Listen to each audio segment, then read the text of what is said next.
Hello dear student, welcome to science study. তো তোমরা জানো যে আমরা ক্লাস 9-এর পদার্থের গঠন ধর্ম চ্যাপ্টারটা পড়ছিলাম।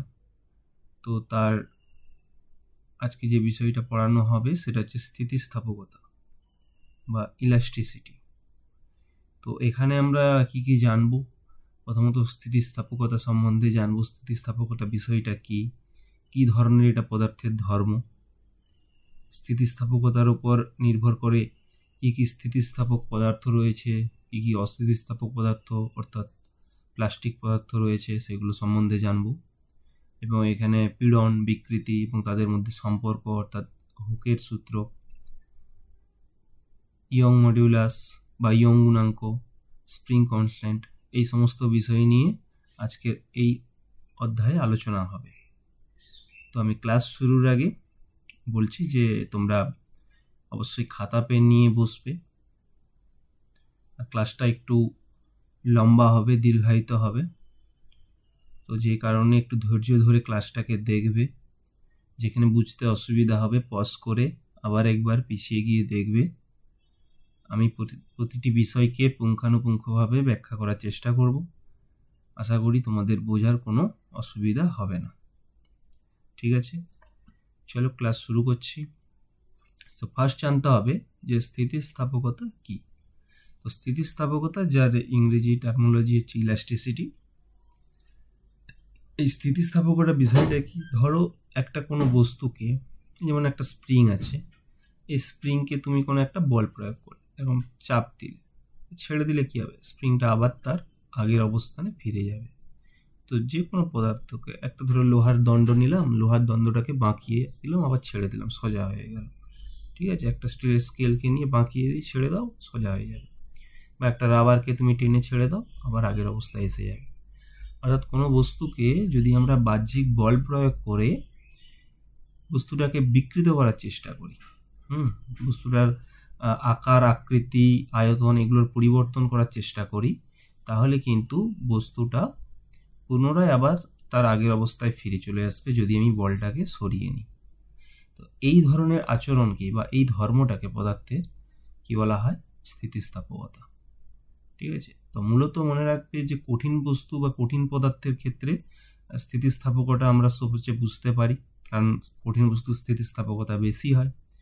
আর তুলনামূলক নরম বস্তু যারা, তারা সহজেই বিকৃত হয়ে যায়, তারা আগের অবস্থায় ফিরতে পারে না, তারা তুলনামূলক কম স্থিতিস্থাপক হয়ে থাকে। ঠিক আছে, আর মনে রাখবে যে যদি আমি কঠিন, তরল, গ্যাসীয় যদি 3 প্রকার বস্তুর কথা বলি, তো 3 প্রকার বস্তুর মধ্যে সবথেকে বেশি কঠিন বস্তুর মধ্যে স্থিতিস্থাপকতা রয়েছে। তরলের মধ্যে তার থেকে কম, গ্যাসের মধ্যে একদমই কম স্থিতিস্থাপকতা আছে। ঠিক আছে, তার স্থিতিস্থাপকতা কি বিষয়টা বোঝা গেল যে কোনো বস্তুকে আমি যদি বল প্রয়োগ করি, সে আকার আকৃতির পরিবর্তন ঘটবে, কিন্তু বল সরিয়ে নিলে সে আবার তার আগের অবস্থায় ফিরে চলে আসবে। এই ধর্মটাকে বলা হয় স্থিতিস্থাপকতা। ঠিক আছে, তো নেক্সট জানবো আমরা যে স্থিতিস্থাপক পদার্থ কি বা ইলাস্টিক মেটেরিয়াল কি। অর্থাৎ যে বস্তুকে আমরা বল প্রয়োগ করার পরে ছেড়ে দিলে তার আগের অবস্থায় ফিরে আসতেছে, সে স্থিতিস্থাপক বস্তু। যেমন যেমন ধরো রাবার ব্যান্ড, স্প্রিং, ইস্পাত, এইগুলো। ঠিক আছে, আর প্লাস্টিক মেটেরিয়াল বা অস্থিতিস্থাপক বস্তু কারা হয়? যে সমস্ত বস্তুকে আমরা যদি বল প্রয়োগ করি সে স্থায়ী বিকৃতি ঘটে যাবে, মানে সে তার আর আগের অবস্থায় ফিরে আসতে পারবে না, তাকে আমরা কি বলবো? প্লাস্টিক বস্তু বলবো। আচ্ছা, আমরা প্লাস্টিক বলতে কি বুঝি? প্লাস্টিক বলেন প্লাস্টিকের মগ, প্লাস্টিকের পেন। ঠিক আছে, তো এই যে প্লাস্টিকের যে বলি প্লাস্টিকের স্কেল, তো সেটা হচ্ছে প্লাস্টিক, সেটা অন্য রকমের প্লাস্টিক। ঠিক আছে, তো সেটাকে বলা হয় যে পলিমার প্লাস্টিক। ঠিক আছে, সেই প্লাস্টিক আর এইখানের প্লাস্টিক দুটোকে একসঙ্গে মিলাবে না। ঠিক আছে, দুটো আলাদা বিষয়। এখানে প্লাস্টিক মিন যে অস্থিতিস্থাপক, তাকে বলা হয় প্লাস্টিক। ঠিক আছে, যেমন উদাহরণ কি? কাদা। দেখবে কাদাকে আমরা যদি একটা, ধরো কাদার কেউ মূর্তি বানাচ্ছে, ঠিক আছে, তাকে লম্বা করে ছেড়ে দিল, তো দেখবে কাদা ওরকম লম্বা হয়েই পড়ে থাকবে। গোল করে ছেড়ে দিল তো গোল হয়ে পড়ে থাকবে। তো কাদা কি ধরনের? একটা প্লাস্টিক বস্তু, সে তার আগের অবস্থায় ফিরতে পারবে না। ঠিক আছে, পুটিং, নরম ধাতু যদি কোনো নরম ধাতু থেকে থাকে তাকে আমরা প্লাস্টিকের মধ্যে রাখতে পারি, ঠিক আছে। তারপরে তো রয়েছে কাগজ, কাঠ, এগুলো প্রায় কি প্লাস্টিক মেটেরিয়ালের মধ্যে পড়ে, ঠিক আছে। যেমন এই যে নরম ধাতু কি রয়েছে, সীসাকে প্লাস্টিকের মধ্যে ধরা হয়ে থাকে। কিন্তু বাস্তবে এরকম কোনো বস্তু পাওয়া যায় না যে সম্পূর্ণরূপে স্থিতিস্থাপক, মানে যাকে বলা হয় আদর্শ স্থিতিস্থাপক, ঠিক আছে। এবং বাস্তবে এরকম কোনো বস্তু পাওয়া যায় না যে সম্পূর্ণরূপে অস্থিতিস্থাপক বা প্লাস্টিক। অর্থাৎ আমি যদি কোনো বস্তুকে, ধরো একটা লোহার রডকে বাঁকিয়ে ছেড়ে দিলাম, সে তার আগের অবস্থাতে ফিরে এলেও কিছুটা তার মধ্যে কিন্তু বিকৃতি রয়ে যায়, তা সম্পূর্ণ আগের অবস্থা ফিরে পাবে না। তাকে আমরা কি বলবো, আদর্শ বলবো না। তো সেটা স্থিতিস্থাপক বস্তু, বাট সেটা আদর্শ নয়, ঠিক আছে। সেরকম প্লাস্টিকের ক্ষেত্রে এরকম কোনো বস্তু নেই যে আমি একটা আকৃতি দিলাম, সে আকৃতিতেই পুরো থাকবে, তার সামান্য বিকৃতি আর চেঞ্জ হবে না, বা সে তার আগের অবস্থায় সামান্য ফিরে আসবে না, এরকমটাও হবে না। তো আদর্শ স্থিতিস্থাপক বস্তু পাওয়া যায় না, আর প্লাস্টিক স্থিতিস্থাপক বস্তু পাওয়া যায় না, ঠিক আছে। আমরা ব্যবহারিক ক্ষেত্রে সমস্ত বস্তুকেই আমরা স্থিতিস্থাপক, অস্থিতিস্থাপক বা প্লাস্টিক বলে ধরে নিই। তো যদি আমি তর্কের খাতিরে ধরেও নিই যে আদর্শ স্থিতিস্থাপক কি রয়েছে একদম, তো মনে রাখো যে সেরকম কোনো বস্তু তো নেই, ঠিক আছে। আদর্শ প্লাস্টিক সেরকমও কোনো বস্তু নেই, এই জন্য একে কি বলা হচ্ছে, আদর্শ বলা হচ্ছে। বুঝতে পারলে কি বললাম, যে স্থিতিস্থাপক পদার্থ আর প্লাস্টিক পদার্থ তাদের মধ্যে কি ডিফারেন্স রয়েছে। যাই আমরা পরবর্তী পর্যায়ে। তো পরবর্তী রয়েছে কি, পীড়ন বা স্ট্রেস। এই পীড়নটা কি, ব্যাপারটা একটু বোঝো।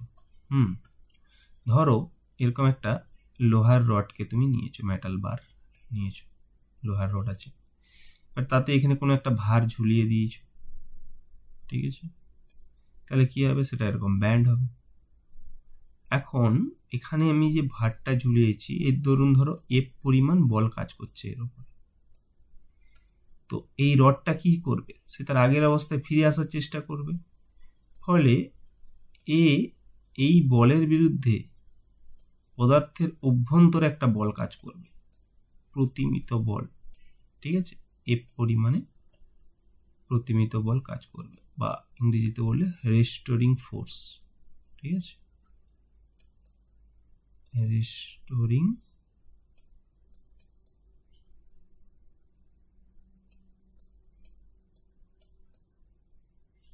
ফোর্স। তো এই রেস্টোরিং ফোর্স কি করবে, একে পুনরায় আবার আগের অবস্থাতে নিয়ে আসার চেষ্টা করবে। তো যতটা বাইরে আমি বল প্রয়োগ করব, বস্তুর অভ্যন্তরেও সেই পরিমাণই বল প্রযোজ্য হবে। অর্থাৎ আমি নিউমেরিক্যাল দিক থেকে বলতে পারি দুটো বল সমান, কিন্তু ভৌত ব্যাখ্যাতে দুটো বল কিন্তু আলাদা। আমরা বাহ্যিক একটা বল প্রয়োগ করি, ঠিক আছে, কিন্তু তার বিঘ্নেষ্টে যে প্রতিরোধ বল বা রেস্টোরিং ফোর্স যেটা তৈরি হয়, সেটাই কিন্তু এই বস্তুর অভ্যন্তরে কাজ করে। এবং একক ক্ষেত্রফলে, আমি যদি একটা এখানে ক্রস সেকশন ধরে নিই এ, ঠিক আছে, এর মধ্যে একটা ক্ষেত্রফল কল্পনা করলাম এ, সেই একক ক্ষেত্রফলের উপরে যে বলটা প্রযোজ্য হবে, যে অভ্যন্তরীণ প্রতিরোধ বল প্রযোজ্য হবে, তাকেই কি বলা হবে, পীড়ন। তো পীড়ন কি, পীড়ন হলো কোনো বস্তুর ওপর প্রয়োগকৃত বাহ্যিক বলের কারণে একক ক্ষেত্রফলে, এটা মূল বিষয়, একক ক্ষেত্রফলে যে প্রতি অভ্যন্তরীণ রোধ তৈরি হয় তাকেই কি বলা হয়, পীড়ন। তাহলে পীড়নকে আমরা কি বলতে পারি, পীড়ন সমান বল বাই ক্ষেত্রফল, বল বাই ক্ষেত্রফল। আচ্ছা, বল বাই ক্ষেত্রফল এটা কোন রাশির একক ছিল মনে পড়ে? বল বাই ক্ষেত্রফল চাপের একক ছিল, চাপ রাশির সঙ্গে সমতুল্য, চাপ রাশির সঙ্গে সমতুল্য। তাহলে চাপের একক কি ছিল একবার মনে করো, নিউটন পার মিটার স্কোয়ার। তাহলে এখানে পীড়নের একক কি হবে, নিউটন পার মিটার স্কোয়ার, বা যার আরেক নাম কি পাস্কাল। তাহলে এর মাত্রাও একই হবে। আচ্ছা, মাত্রা কি? তার বলের মাত্রা কি মনে আছে? M L T to the power -2। আর নিচে কি হবে? ক্ষেত্রফলের মাত্রা কি এল স্কোয়ার। তাহলে কাটাকাটি করলে কি হবে? M L to the power -1 to the power -2। অর্থাৎ চাপ এবং পীড়ন এরা সমজাতীয় রাশি বা সমমাত্রীয় রাশি। পীড়নকে কি দ্বারা ডিনোট করা হয়? সিগমা চিহ্ন দ্বারা, বলকে এফ দ্বারা, আর ক্ষেত্রফলকে এ দ্বারা। তাহলে আমরা কি লিখতে পারি? সিগমা সমান F/A। বোঝা গেল পীড়ন কি জিনিস? পীড়ন তাহলে কোথায় উৎপন্ন হয়? এই বস্তুর মধ্যে বা পদার্থের মধ্যে, যে পদার্থে আমরা বল দিচ্ছি তার মধ্যে। পীড়ন মানে এক কথায় মনে রাখো যন্ত্রণা, ঠিক আছে? স্ট্রেস, চাপ, খুব চাপ। বলুন না কোথায় আমি খুব স্ট্রেসের মধ্যে, চাপের মধ্যে আছি। তার মানে কি তোমার ভেতরে একটা কোথাও না কোথাও যন্ত্রণা বা দুশ্চিন্তা হচ্ছে। তো সেরকম একটা বস্তুকে যখন আমরা বাহ্যিক বল দিচ্ছি তার মধ্যে এরকম একটা স্ট্রেস তৈরি হচ্ছে, যন্ত্রণা তৈরি হচ্ছে। হ্যাঁ, এটা হচ্ছে মানসিক যন্ত্রণা, এটা ফিজিক্যাল যন্ত্রণা। হ্যাঁ, তো বস্তুর মধ্যে এটা ডেভেলপড হয়। ঠিক আছে, বোঝা গেল পীড়ন কি জিনিস। এখানে আরেকটা বিষয় হয় পীড়নের সঙ্গে, পীড়নের বন্ধু আসবে, সেটা কি বিকৃতি। বিকৃতি কি জিনিস? ধরো আমি কোনো বস্তুর উপরে পীড়ন দিলাম, মানে বল দিলাম, তো বস্তুর আকার আয়তনের পরিবর্তন হলো। তাহলে এখন কথা হচ্ছে যে কতটা হলো। ধরে নাও এখানে একটা এল দৈর্ঘ্যের রড আছে, তাতে আমরা একটা ভার ঝুলিয়ে দেওয়ার কারণে তার দৈর্ঘ্য যেটা বৃদ্ধি পেল সেটা ডেল্টা এল পরিমাণ বৃদ্ধি পেল। ঠিক আছে, এটাকে এল নট দিয়েও লেখা যেতে পারে। প্রাথমিক দৈর্ঘ্য এল নট, আর বৃদ্ধি পেল কতটা দৈর্ঘ্য? Delta not. মানে ছিল আগে এতটা বেড়ে গেছে। তো এই যে বেড়ে যাওয়াটা কি হলো? বিকৃতি হয়ে গেছে। বলে না যে জিনিসটাকে বিকৃত করে দেওয়া হয়েছে। তো ছিল যেটা তার থেকে বেশি হয়ে গেছে। বেশি হতে পারে, কমও হতে পারে। এক্ষেত্রে কি হচ্ছে? আমরা যেহেতু নিচের দিকে ভর ঝুটিয়ে দিচ্ছি তো বাড়বে, তো বিকৃত হয়ে গেছে। তো এখন কথা হচ্ছে যে এই বিকৃতিকে পরিমাপ করব কিসের সাহায্যে? না, দৈর্ঘ্যের পরিবর্তন বাই প্রাথমিক দৈর্ঘ্য। কিভাবে বলবো? উপরে থাকবে কি দৈর্ঘ্যের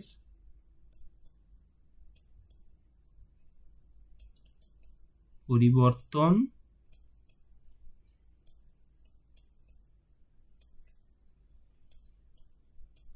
বাই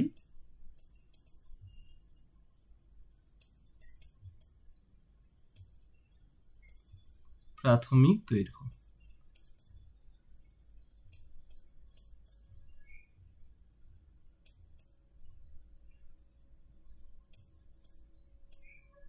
এখন দৈর্ঘ্যের পরিবর্তন কত হয়েছে? ডেল্টা এল। তাহলে কি হবে? ডেল্টা এল বাই এল বা এল নট। তাহলে আমরা বিকৃতি সংজ্ঞায়িত কিভাবে করব? বস্তুর দৈর্ঘ্যের পরিবর্তন এবং তার মূল দৈর্ঘ্যের অনুপাতকে কি বলা হবে? বিকৃতি। তাহলে এপসাইলন, বিকৃতিকে কি দিয়ে লেখা হয়? এপসাইলন দিয়ে। এপসাইলন সমান কি? Delta L by L nought. এখন কথা হচ্ছে যে এর একক কি হবে? দেখো, উপরে দৈর্ঘ্যের পরিবর্তন মানে দৈর্ঘ্যের একক, নিচেও দৈর্ঘ্যের একক, কেটে যাবে, তাহলে একক বিহীন রাশি। তাহলে বিকৃতি কি ধরনের রাশি? একক বিহীন রাশি। একক বিহীন রাশির মাত্রা কত হয়? মাত্রাহীন হলে আমরা একে 1 দ্বারা ডিনোট করতে পারি। 1। ওকে, তাহলে বিকৃতি কি হলো? না, বিকৃতি হলো কোনো বস্তুর দৈর্ঘ্যের পরিবর্তন ডিভাইডেড বাই তার প্রাথমিক দৈর্ঘ্য বা মূল দৈর্ঘ্য। ঠিক আছে, যেমন এখানে একটা এক্সাম্পল রয়েছে, দেখো কি রয়েছে, যে যদি একটা 100 সেন্টিমিটার থেকে 101 সেন্টিমিটার হয়, তাহলে প্রাথমিক দৈর্ঘ্য কত ছিল? এল 100। অন্তিম দৈর্ঘ্য কত হলো? ধরো এটা L1, এটাকে L2 ধরে নাও। অন্তিম দৈর্ঘ্য কত হলো? 101। তাহলে দৈর্ঘ্য বৃদ্ধি কত হয়েছে? ডেল্টা এল কত হয়েছে? 101 মাইনাস 100, তাহলে টোটাল কত হলো? 1। তাহলে আমরা বিকৃতিকে কিভাবে লিখি? এপসাইলন সমান delta L by L. Delta L এর মান কত? 1 বাই 100। তাহলে 1কে 100 দিয়ে ভাগ করলে কত হবে অ্যান্সার? 0.01। কত হবে? 0.01। বুঝতে পারলে? একক কিছু হবে না, কারণ এর কোনো একক নেই। তাহলে বিকৃতি সম্বন্ধে বোঝা গেল যে বল প্রয়োগ করলে তার যতটা বিকৃতি হবে, মানে যতটা দৈর্ঘ্যের পরিবর্তন হবে, তার এবং প্রাথমিক দৈর্ঘ্যের অনুপাতকে বলা হবে বিকৃতি। ক্লিয়ার? চাই পরবর্তী নিয়ম। কিসের নিয়ম? হুকের নিয়ম। বিজ্ঞানী রবার্ট হুক কি বলেছেন? যে স্থিতিস্থাপক সীমার মধ্যে কোনো বস্তুর ওপর করা চাপ বল মিন পীড়ন, এটাকে আমরা কি বলতে পারি? আরেকটা পীড়ন। ঠিক আছে, পীড়ন ও তার ফলে যে বিকৃতির সৃষ্টি হয়, এই যে স্ট্রেন বা বিকৃতির সৃষ্টি হয়, সেটা সমানুপাতিক হয়। মানে আমরা লিখতে পারি যে পীড়ন সমানুপাতিক বিকৃতি।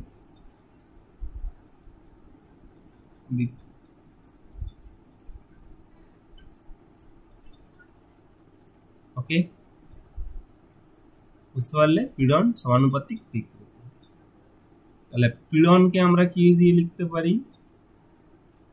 পীড়নকে দেখো,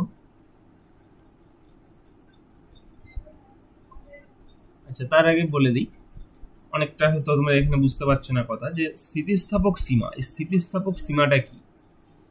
তো এটা একটু দেখো, এখানে গ্রাফটার দিকে দেখো, এখানে এইদিকে বল কাজ করছে, মানে পীড়ন কাজ করছে, আর এদিকে এক্সটেনশন মানে বিকৃতি কাজ করছে। তো যত আমার বল বাড়ছে তত দেখো বিকৃতিও বাড়ছে। তো এরকম কতক্ষণ বাড়বে? বাড়তে বাড়তে বাড়তে বাড়তে একটা সময় গিয়ে এর যে ইলাস্টিক ধর্ম বা স্থিতিস্থাপক ধর্ম আছে, এই পয়েন্টটা দেখো, এখানে আর বাড়ার পরিবর্তে এবারে কমতে শুরু করছে। দেখো এরকম নিচের দিকে নেমে গেছে মাথাটা, তাহলে কমতে শুরু করছে। তাহলে কেন ব্যাপারটা হলো? এটা একটা বাস্তবিক উদাহরণ তোমরা করে দেখতে পারো। একটা সরু তার নিবে, তারটাকে কি করবে? বারবার বারবার করে বল প্রয়োগ করবে, একটা জায়গাতে বারবার বল প্রয়োগ করবে, বাঁকাবে ছাড়বে, বাঁকাবে ছাড়বে, এরকম করতে করতে করতে করতে একটা সময় করে কি হবে, ওটাকে একবার তারটাকে বাঁকিয়ে রেখে দিলে আর সে সোজা হতে তো পারবে না, তারপরেও 2-1 বার করার পরে দেখবে তারটা কেটে যাবে বা ছিঁড়ে যাবে। বা এটাও বলতে পারো যে একটা তারের মধ্যে তুমি একটা বড় ওজনকে, ভারকে ঝুলিয়ে দাও, তার কিছুটা দৈর্ঘ্যের প্রসারণ ঘটবে, এরকম তুমি ভর বাড়াতে বাড়াতে বাড়াতে বাড়াতে বাড়তে একটা সময় তারটা ছিঁড়ে যাবে। তো ছিঁড়ে যাওয়ার ঠিক আগের মুহূর্তে কি হয় না, ওর স্থিতিস্থাপকতা শেষ সীমা পর্যন্ত থাকে, অর্থাৎ যে রেঞ্জ পর্যন্ত স্থিতিস্থাপকতা বজায় থাকে তাকে বলা স্থিতিস্থাপক সীমা। আর এই হুকের নিয়ম এই স্থিতিস্থাপক সীমার মধ্যেই প্রযোজ্য, মানে এখান থেকে এতটা এই পর্যন্তই প্রযোজ্য হুকের নিয়ম, এরপরে কিন্তু প্রযোজ্য না। এর মধ্যে কি সমানুপাতিক, অর্থাৎ বল বাড়ালে বিকৃতি বাড়বে বা পীড়ন বাড়ালে বিকৃতি বাড়বে। ঠিক আছে, তাহলে আমরা এখান থেকে কি বলতে পারি? পীড়ন সমান ধ্রুবক। এখানে যদি আমরা একটা সমান চিহ্ন আনি, এখানে পীড়ন থাকলো, এখানে একটা ধ্রুবক আসবে কে, আর এখানে আসবে বিকৃতি। ওকে, তাহলে এখানে আমরা কি লিখতে পারি?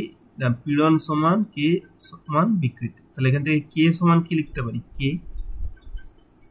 কে সমান পীড়ন বাই বিকৃতি, পীড়ন বাই বিকৃতি। তো যে কোনো নির্দিষ্ট বস্তুর ক্ষেত্রে এই কে এর মান কনস্ট্যান্ট থাকে। এই কে কে বলা হয় স্থিতিস্থাপক গুণাঙ্ক। কি বলা হয় এই কে কে? স্থিতিস্থাপক গুণাঙ্ক। একে বলা হয় স্থিতিস্থাপক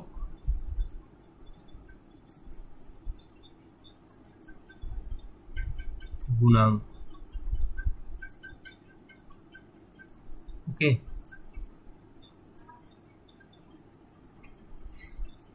বা এটাকে আমরা হুক কনস্ট্যান্টও বলতে পারি, মানে হুকের ধ্রুবক।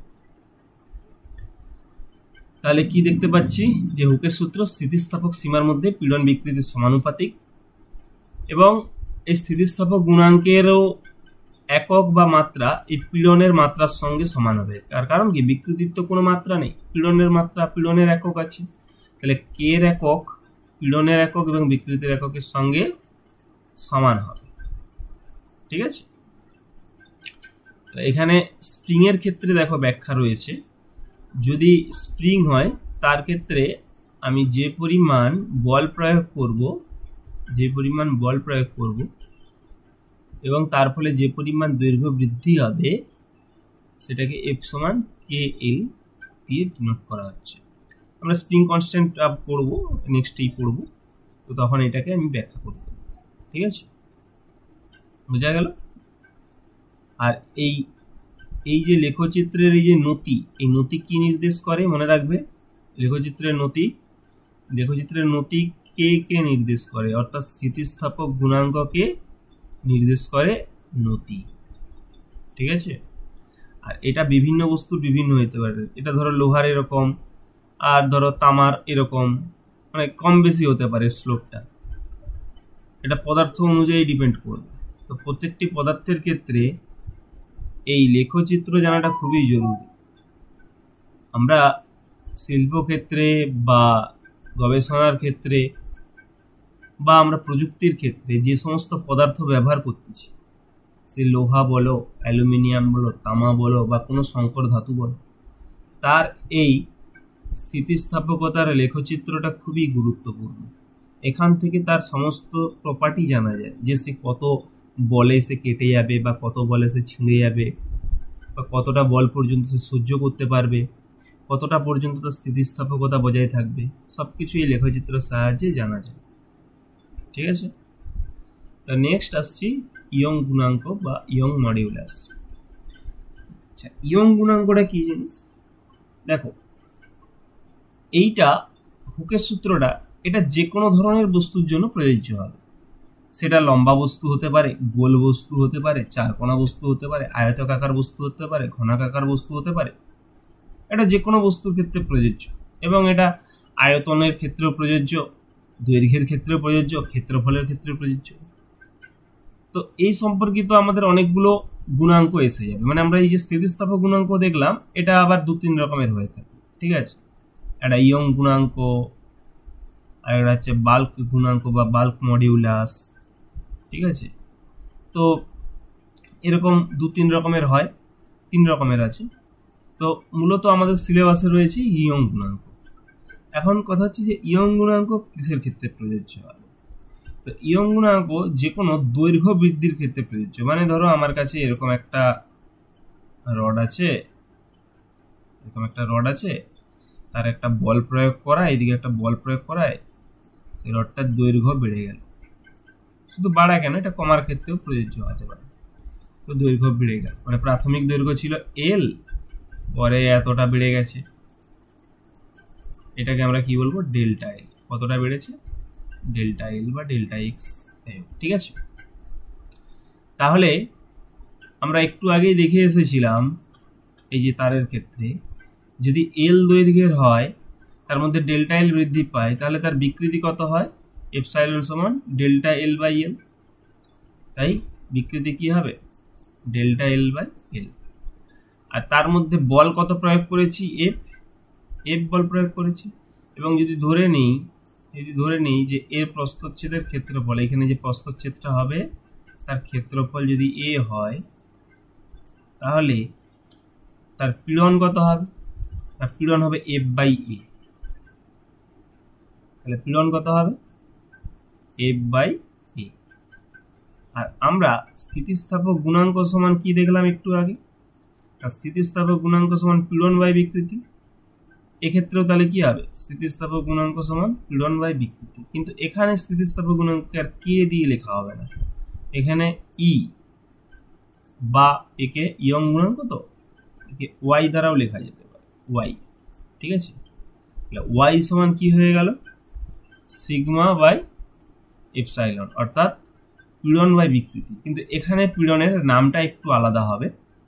এখানে যে পীড়নটা উৎপন্ন হবে, যেটা দৈর্ঘ্যে বাড়ছে, তাই একে বলা হবে অনুদৈর্ঘ্য পীড়ন। কি বলা হবে?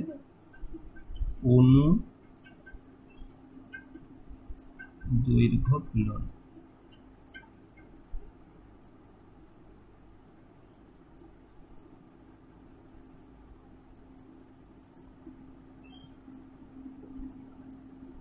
আর নিচে কি হবে?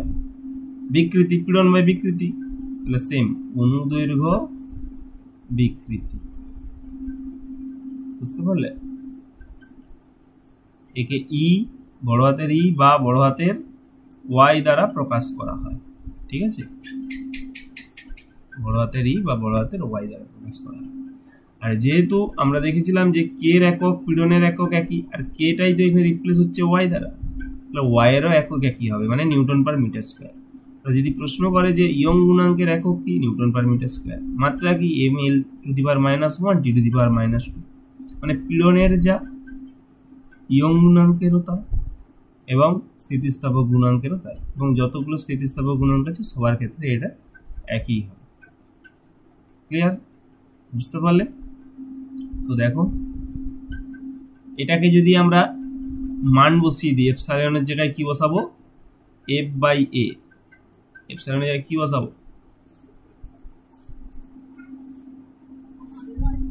এপসাইলনের জায়গায় কি বসাবো? এফ বাই এ, বল বাই ক্ষেত্রফল। আর সিগমার জায়গায় কি বসাবো? বিকৃতির জায়গায় এল বাই ডেল্টা এল। এখানে ডেল্টা এক্স ধরেছে, এটা ডেল্টা এলও লিখতে পারো, ডেল্টা এল।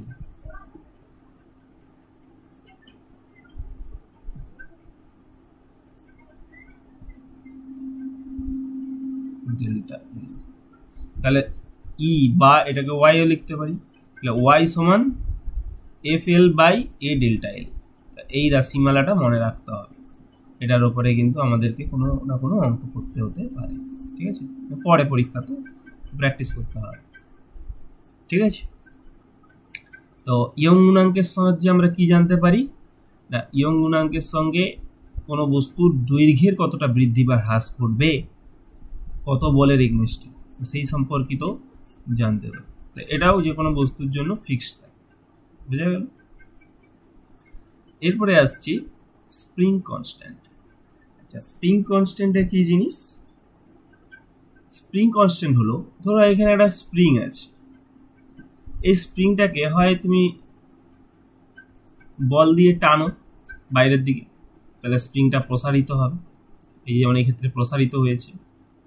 আর না হলে স্প্রিংটাকে তুমি বল প্রয়োগ করো স্প্রিং এর উপরে, তাহলে কি হবে? স্প্রিংটা সংকুচিত হবে। দ্বিতীয় ক্ষেত্রে দেখো স্প্রিংটা সংকুচিত হয়েছে। তো আমি যদি এফ বল দিয়ে টানি, তাতে যতটা প্রসারিত হবে, এই যে এক্স পরিমাণ প্রসারিত হয়েছে, আমি এফ পরিমাণ বল দিয়ে ঠেললেও ঠিক ততটাই সংকুচিত হবে, এক্স পরিমাণই তার দৈর্ঘ্যের সংকোচন করবে। বুঝা গেল? তো এখান থেকে আমরা একটা ধ্রুবকের ধারণা পাই, সেটা কি? স্প্রিং ধ্রুবক। স্প্রিং ধ্রুবককে কি বলা হয়? না, কোনো স্প্রিং এর উপর যে বলটা আমরা প্রযুক্ত করব, মানে প্রযুক্ত বল, এবং তার বিরুদ্ধে তার যতটা দৈর্ঘ্যের অপসারণ ঘটবে, অর্থাৎ একক দৈর্ঘ্যে তার যতটা অপসারণ ঘটবে, মানে এফ বাই কি লিখবো? এখানে লিখে দিচ্ছি, স্প্রিং ধ্রুবক হবে কে সমান এফ বাই এক্স। কি হবে? কে সমান এফ বাই এক্স, অর্থাৎ বল ও তার যে দৈর্ঘ্য বৃদ্ধি যতটা হয়েছে বা দৈর্ঘ্যের হ্রাস যতটা হয়েছে তাকেই বলা হবে কি স্প্রিং ধ্রুবক বা স্প্রিং এর বল ধ্রুবক। এটা মনে রাখতে হবে, ঠিক আছে। অর্থাৎ একটা ভেবে দেখো যে ধরো কোনো বস্তু স্প্রিং ধ্রুবকের মান বেশি, অর্থাৎ কে এর মান বেশি, তাহলে সেক্ষেত্রে আমি বল প্রয়োগ করলে এক্স এর মান কি হবে, কম হবে। আর কোনো বস্তুর ক্ষেত্রে বা কোনো স্প্রিং এর ক্ষেত্রে এই কে এর মান কম, তাহলে আমি যে বলটা প্রয়োগ করব তাতে কি হবে, এক্স এর পরিমাণটা বেশি হয়। ব্যস্তানুপাতিক সম্পর্ক। অর্থাৎ যদি খুব শক্ত স্প্রিং হয় তাহলে তার কে এর মান কি হবে, বেশি হবে। যদি খুব নরম স্প্রিং হয় তাহলে তার কে এর মান কম হবে। যেমন তুমি একটা ধরো লোহার তার দিয়ে একটা স্প্রিং বানালে, একটা নাইলনের তার দিয়ে স্প্রিং বানালে, তো কার ক্ষেত্রে কে এর মান বেশি হবে? অবশ্যই লোহার বা ইস্পাতের যে স্প্রিংটা বানিয়েছিলে তার ক্ষেত্রে কে এর মান বেশি হবে, আর নাইলনের ক্ষেত্রে কম হবে। কারণ কি, নাইলন শক্ত কম, ফলে তাতে আমি কম বল প্রয়োগ করেই বেশি সরণ ঘটাতে পারবো, তার স্প্রিং ধ্রুবকের মান কম হবে। এখান থেকে আমি যদি বলি যে স্প্রিং ধ্রুবকের একক কি হবে, তো একক মনে রাখো, উপরে কি বল, বলের একক কি নিউটন, বলের একক নিউটন, আর নিচে সরণ, সরণের একক কি মিটার, তাহলে নিউটন প্রতি মিটার বা নিউটন পার মিটার। আর যদি এর মাত্রা জিজ্ঞেস করা হয় কি হবে, বলের মাত্রা M L T to the power -2 divided by L, L L কেটে গেলে M T to the power -2, M T to the power -2। Okay, clear, বুঝতে পারলে? তাহলে আমরা স্প্রিং কনস্ট্যান্টের দ্বারা স্প্রিং এর কঠোরতাকে বোঝানো হয়। এটা আমরা কোথায় ব্যবহার করে থাকি, এই স্প্রিং কনস্ট্যান্টের মান? যে কোনো স্প্রিং এর ক্ষেত্রে স্প্রিং কনস্ট্যান্ট জানাটা জরুরি। আমরা স্প্রিং অনেক ক্ষেত্রে ব্যবহার করে, তোমরা যে কলম ব্যবহার করো তার মধ্যে স্প্রিং থাকে, তোমরা যে সাইকেলে যে ব্রেক ইউজ করছো তার মধ্যে স্প্রিং আছে, বা মেয়েরা যে চুলের যে ক্লিপ আটায় তাতে স্প্রিং থাকে, গাড়ির যে সকার হয়, বাইকের সকার, বড় বড় গাড়ির সকার, তাতে স্প্রিং থাকে, রেলের দেখবে চাকার উপরে স্প্রিং লাগানো থাকে, সকার থাকে। অর্থাৎ স্প্রিং ছোট ছোট থেকে বড় বড় ক্ষেত্রে ব্যবহার করা হয়ে থাকে। তার কারণ কি না, স্প্রিংয়ের এই বল ধ্রুবককে কাজে লাগানো যায়। অর্থাৎ কোনো বলের এগনেস্টে স্প্রিং কতটা সংকোচন বা প্রসারণ ঘটবে তার উপরে নির্ভর করবে। তাহলে স্প্রিং কনস্ট্যান্ট জানাটা এই জন্য যে কোনো স্প্রিংয়ের ক্ষেত্রে জরুরি। তাহলে আমরা আজকে ক্লাসে কি কি শিখলাম, স্থিতিস্থাপকতা সম্বন্ধে শিখলাম। স্থিতিস্থাপকতা কি না, কোনো বস্তুর উপরে যদি বল প্রয়োগ করি এবং বলটা সরে যাওয়ার পরে সে যদি তার মূল আগের অবস্থায় ফিরে আসে, সেটাই তার স্থিতিস্থাপকতা। আমরা পড়লাম পীড়ন বিকৃতি। পীড়ন বিকৃতি কি, পীড়ন বিকৃতি হলো কোনো বস্তুর উপরে যদি বল প্রয়োগ করি তাহলে একক ক্ষেত্রফলে যে পরিমাণ অভ্যন্তরীণ রোধ বল কাজ করবে সেটাকে বলা হবে পীড়ন, এবং তার যতটা বিকৃতি হবে মানে বস্তুর আকৃতির পরিবর্তন হবে একক দৈর্ঘ্যে বা একক আয়তনে, তার যে পরিবর্তন হবে সেটাকে বলা হবে তার কি বিকৃতি। হুক কি বলেছে, হুকের সূত্র কি বলছে যে স্থিতিস্থাপক সীমার মধ্যে পীড়ন বিকৃতির সমানুপাতিক। ওকে, আর ইয়ং মডিউলাসে আমরা কি জানতে পারলাম যে কোনো বস্তুর দৈর্ঘ্যের পরিবর্তন তার একক দৈর্ঘ্যে কতটা হয়ে থাকে তাকেই বলা হচ্ছে কি ইয়ং গুণাঙ্ক, বা অনুদৈর্ঘ্য পীড়ন বা অনুদৈর্ঘ্য পীড়ন ও অনুদৈর্ঘ্য বিকৃতির অনুপাতকে বলা হয় ইয়ং গুণাঙ্ক। আর স্প্রিং কনস্ট্যান্টে কি জানলাম যে কোনো বস্তুর স্প্রিং কনস্ট্যান্ট বা কে, বা কোনো স্প্রিংয়ের স্প্রিং কনস্ট্যান্ট বা কে কি হয় না, তার বল, প্রযুক্ত বল এবং বলের প্রয়োগে যতটা দৈর্ঘ্যের প্রসারণ বা সংকোচন ঘটে তাদের যে অনুপাত তাকে বলা হয় স্প্রিং কনস্ট্যান্ট। আশা করি আজকের এই বিষয়টা তোমরা বুঝতে পারলে। তো এই বিষয়টা পড়তে হবে তোমাদেরকে, এই জিনিসটা বুঝতে হবে। তারপরে এর উপরে যে নিউমেরিক্যালগুলো আছে তোমাদের পাঠ্যপুস্তক বইয়ে, তো সেই বই থেকে নিউমেরিক্যালগুলো প্র্যাকটিস করতে হবে। আমি উদাহরণস্বরূপ একটা নিউমেরিক্যাল নিয়েছি, তো দেখো এই নিউমেরিক্যালটা আমি করেও দেখাচ্ছি। তো এরকমভাবেই তোমাদের সমস্ত বইয়ে প্রশ্নগুলো থাকবে, তো সেখানে তোমাদেরকে করতে হবে। এখানে প্রশ্ন কি রয়েছে, একটি ইস্পাতের তারের দৈর্ঘ্য 2 মিটার আর তার প্রস্থচ্ছেদের ক্ষেত্রফল 0.1 বর্গ সেন্টিমিটার। তারটিকে 100 নিউটন বল প্রয়োগ করা হলো এবং তার দৈর্ঘ্য বৃদ্ধি পেল 0.4 সেন্টিমিটার। তাহলে তোমাকে বলতে হবে এই প্রশ্নগুলোর উত্তর। তারটিতে কত স্ট্রেস অর্থাৎ পীড়ন কত, বিকৃতি কত, ইয়ং গুণাঙ্ক কত, স্প্রিং কনস্ট্যান্ট কত। এই 4টা প্রশ্ন আমি নিয়েছি, তোমাদের এই 4টা প্রশ্নের ওপরেই কোশ্চেন পড়বে, ঠিক আছে? শুধু ভাষা পাল্টে যাবে, সংখ্যা পাল্টে যাবে। তো আমি একটাই প্রশ্ন নিয়েছি, তার উপরে এই 4টা প্রশ্নের উত্তর দিচ্ছি। দেখো, তো ফার্স্ট স্টেপ কি, যেটা দেওয়া আছে সেটাকে তোমাকে একবার সামারাইজ করতে হবে। এটা যে কোনো নিউমেরিক্যাল সমাধান করার প্রসেস। যেমন ধরো তারের দৈর্ঘ্য দেওয়া আছে, তাহলে এটা কি প্রাথমিক দৈর্ঘ্য, বড় এল কত দেওয়া আছে, 2 মিটার। আমরা পুরো অঙ্ক যদি এসআই করি তো মিটারকে মিটারই রাখতে দাও। আচ্ছা, প্রস্থচ্ছেদের ক্ষেত্রফল কত রয়েছে, প্রস্থচ্ছেদের ক্ষেত্রফলকে আমরা এ দিয়ে লিখি।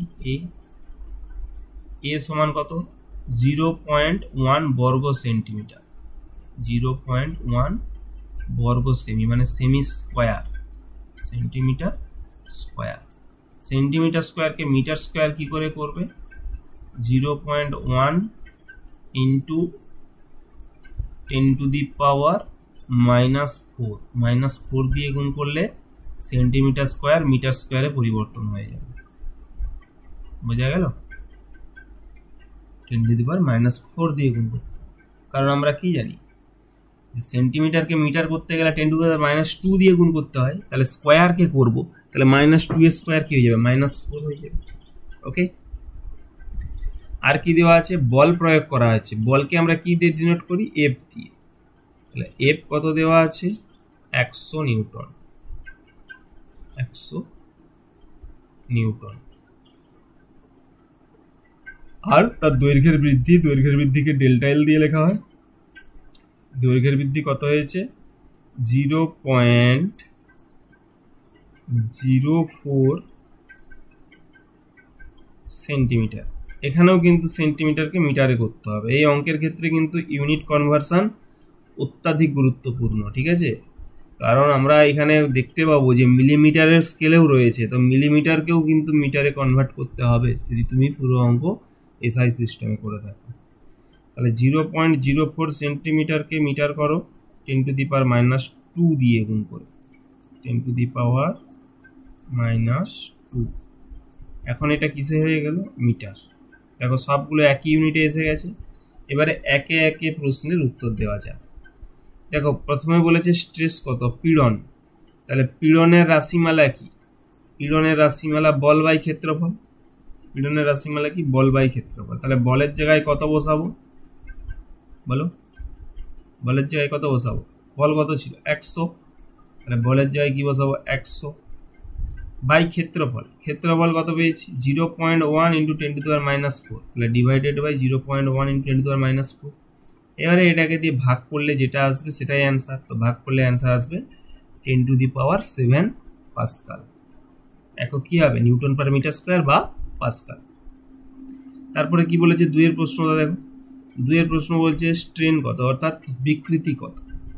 বিকৃতি নির্ণয়ের সূত্র কি, বিকৃতি সমান দৈর্ঘ্যের পরিবর্তন বাই প্রাথমিক দৈর্ঘ্য।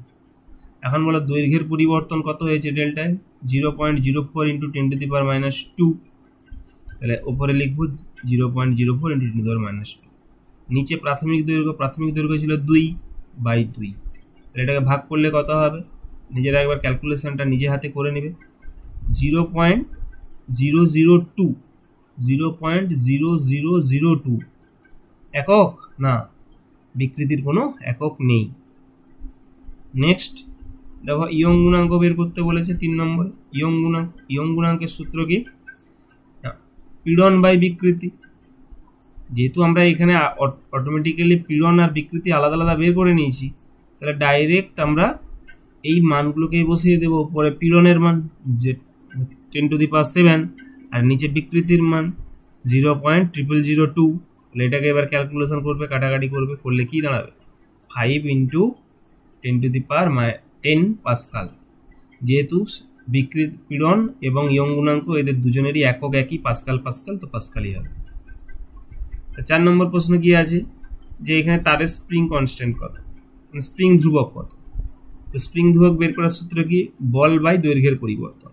বল কত দেওয়া হয়েছিল 100 নিউটন, দৈর্ঘ্যের পরিবর্তন কত হয়েছে 0.04 × 10⁻²। তাহলে সেটা বসিয়ে দাও, 100/0.04 × 10⁻²। দেন এটাকে ক্যালকুলেশন করবে নিজেরা, করে দেখো এটা আসছে কিনা। ঠিক আছে, 2.5 × 10⁵ নিউটন পার মিটার স্কোয়ার। তো আমি একটা নিউমেরিক্যাল তোমাদেরকে দেখালাম।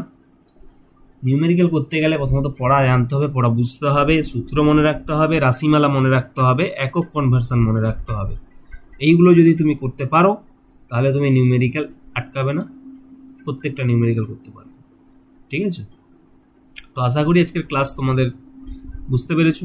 ক্লাসটা যদি ভালো লাগে তো লাইক কমেন্ট করবে, আর পড়ার পরে যদি কোনো অসুবিধা হয় আমাকে কমেন্টে জানাতে পারো।